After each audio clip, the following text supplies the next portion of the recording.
جنہ تیرے درد ٹکڑے کھا لئے، جنہ تیرے درد ٹکڑے کھا لئے، گل کر دینے عرشوں پار دی، گل کر دینے عرشوں پار دی،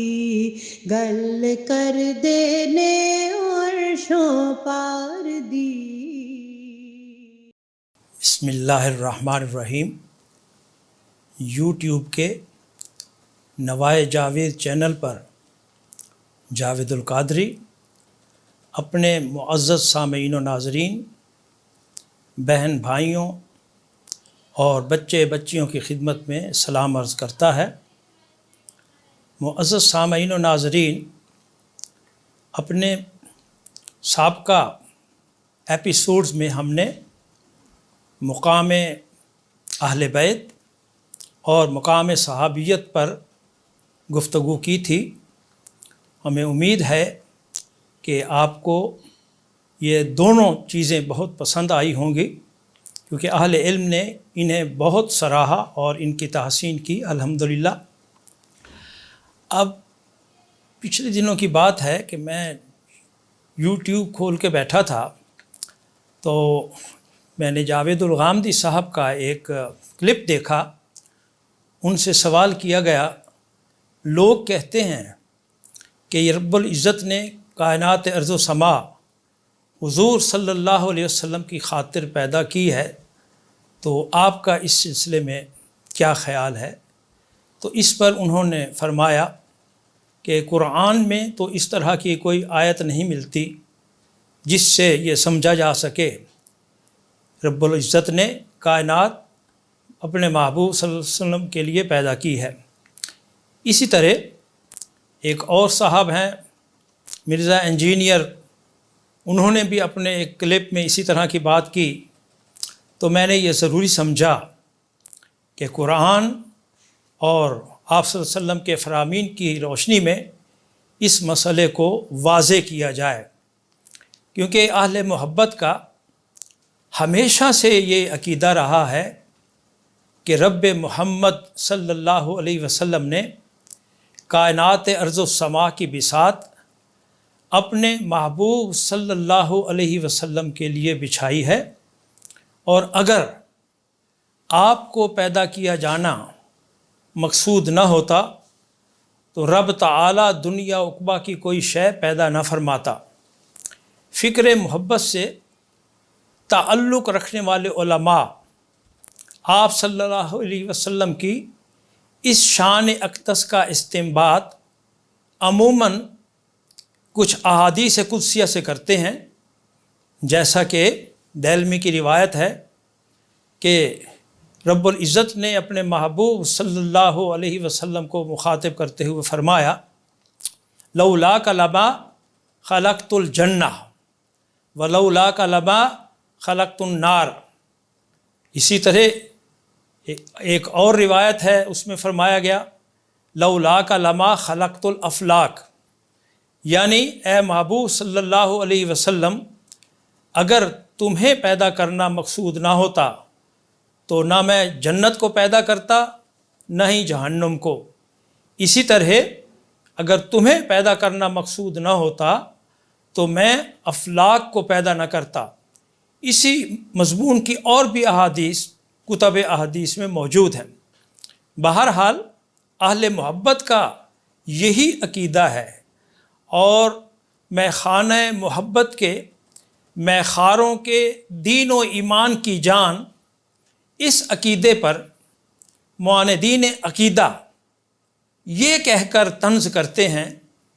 کہ جن احادیث سے یہ عقیدہ ثابت کرنے کی کوشش کی جاتی ہے وہ ضعیف ہیں، اور ایسی احادیث پر عقیدے کی بنیاد نہیں رکھی جا سکتی۔ اہل محبت کا یہ عقیدہ محض ان احادیث پر ہی استوار نہیں، بلکہ الحمدللہ اللہ رب العزت نے ہمیں یہ توفیق دی کہ ہم نے اس عقیدے کا استنباط قرآن سے کیا ہے۔ الحمدللہ، یہ اللہ کا شکر ہے کہ ہم نے اس عقیدے کا اس بات قرآن پاک سے کیا ہے۔ تو اسی سلسلے میں مقدمے کے طور پر ایک آیت آپ کی خدمت میں پیش کرتا ہوں۔ یہ سورہ آل عمران کی آیت ہے، جس میں فرمایا گیا الذین یذکرون اللہ قیاما وقعودا وعلی جنوبہم ویتفکرون فی خلق السماوات والارض ربنا ما خلقت ھذا باطلا، کہ جو لوگ اللہ کا ذکر کرتے ہیں کھڑے ہوئے، بیٹھے ہوئے اور پہلوؤں کے بل بھی، اور آسمانوں اور زمین کی تخلیق میں غور و فکر کرتے ہیں، اور ارض و سما میں اللہ کی قدرت کے یہ مناظر دیکھ کر وہ پکار اٹھتے ہیں، اے ہمارے رب،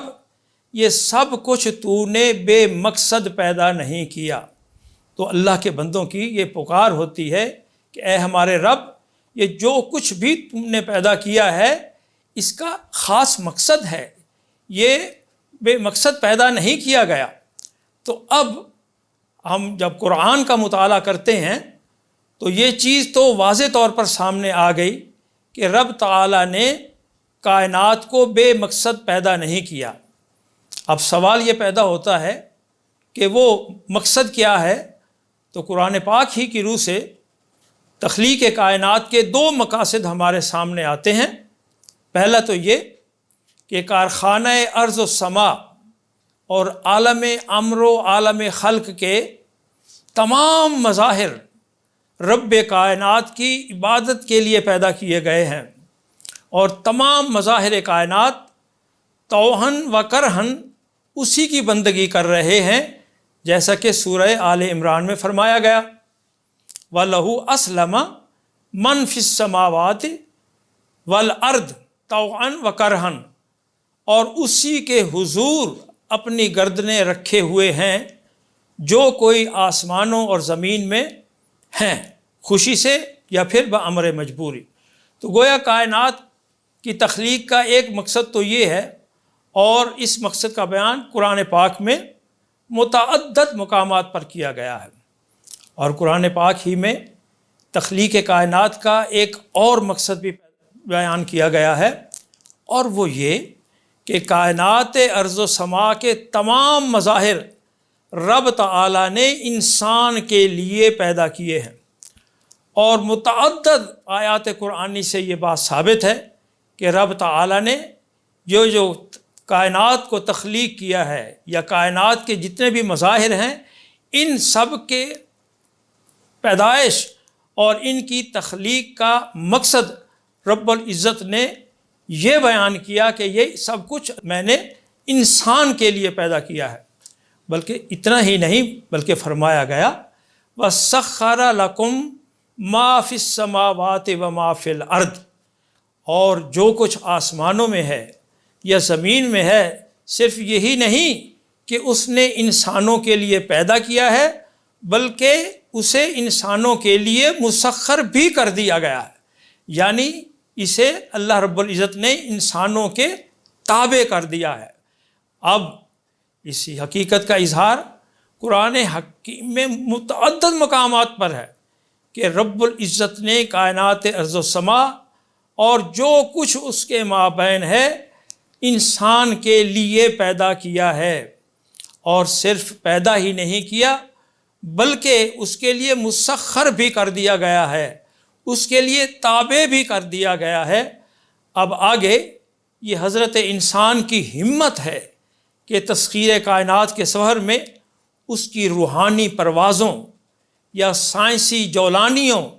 اور تحقیقوں کی پہنچ کہاں تک ہے، یا انسان کے لیے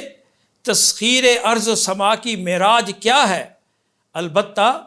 ترجمان حقیقت شاعر مشرق جناب علامہ اقبال نے تو یہاں تک کہہ دیا ہے سبق ملا ہے یہ معراج مصطفیٰ سے مجھے کہ عالم بشریت کی زد میں ہے گردوں۔ تو عزیزان گرامی، آج کی گفتگو ہم یہیں ختم کرتے ہیں، اور آج کی ہماری گفتگو اس نقطے پر ختم ہو رہی ہے کہ اللہ رب العزت نے کائنات ارض و سما کو انسان کے لیے پیدا کیا ہے. صرف پیدا ہی نہیں بلکہ انسان کے لیے اسے مسخر بھی کر دیا گیا ہے، اسے انسان کے تابع کر دیا ہے. تو آج کی گفتگو ہم یہیں ختم کرتے ہیں. ہماری آپ سے حسب سابق یہ گزارش ہے کہ آپ اس چینل کو دیکھیں، اسے سمجھیں اور پھر اس پر کمنٹس کریں، اپنے احباب کے ساتھ اسے شیئر کریں اور اسے سبسکرائب بھی کریں. وما علینا الا البلاغ المبین. جنہ تیرے درد ٹکڑے کھا لئے، جنہ تیرے درد ٹکڑے کھا لئے، گل کر دینے عرشوں پار دی، گل کر دینے عرشوں پار دی، گل کر دینے عرشوں پار دی.